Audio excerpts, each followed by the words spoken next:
Hi, I'm Dad, and these are my sons, Dylan and Riley, and we're going to discuss the, what year was it?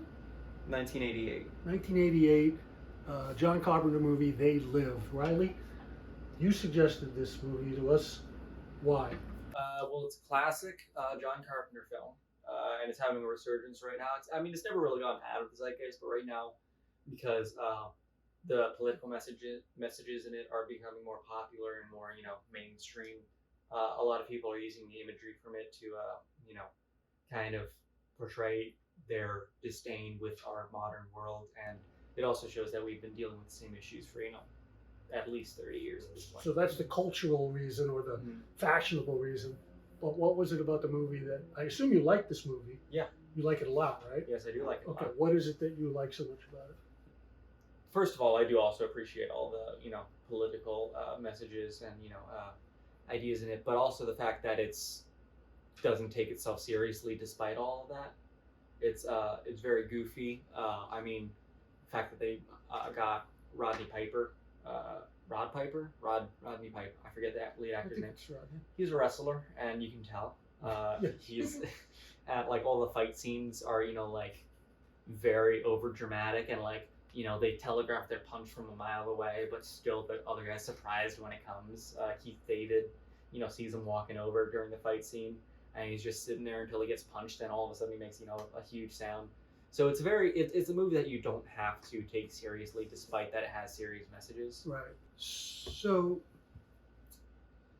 I'm going to mention something I didn't care for about it. Okay. And I'm curious what your response is. Both of you.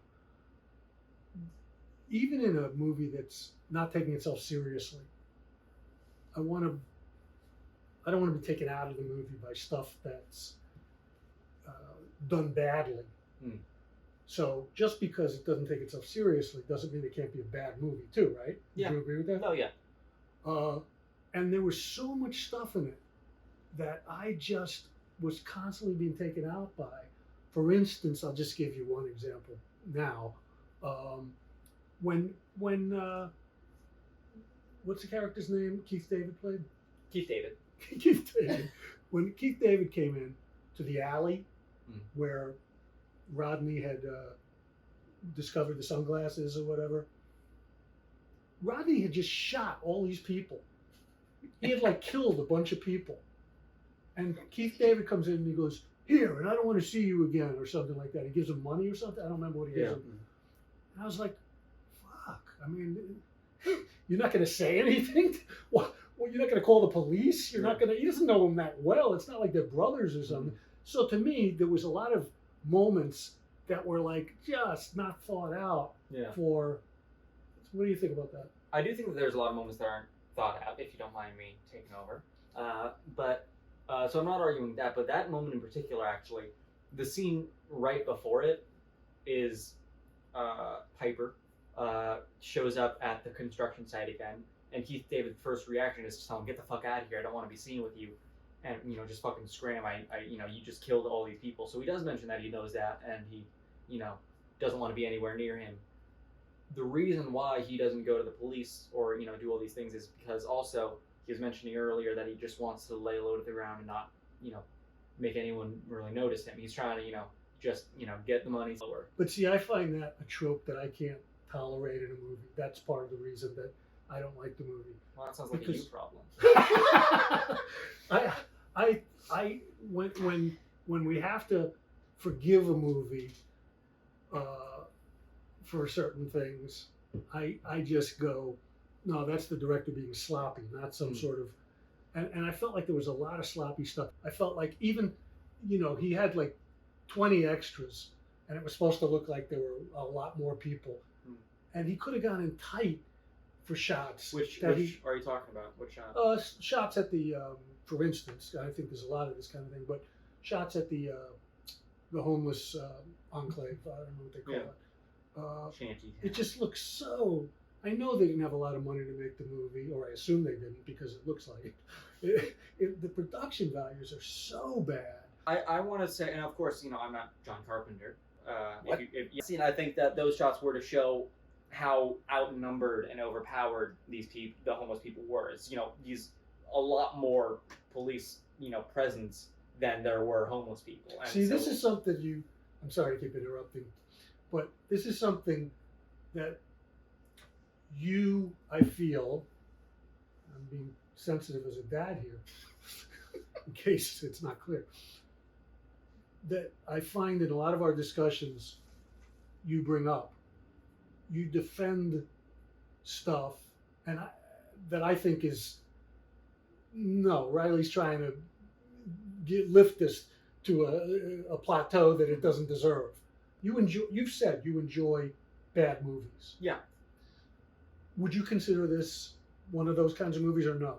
I don't think it's a bad movie. I think it's a really good movie that you don't have to take seriously like most good movies. Because I think that we oftentimes underestimate filmmakers. See, that's where I think mostly disagree. Well, because I know that a filmmaker could be saying something,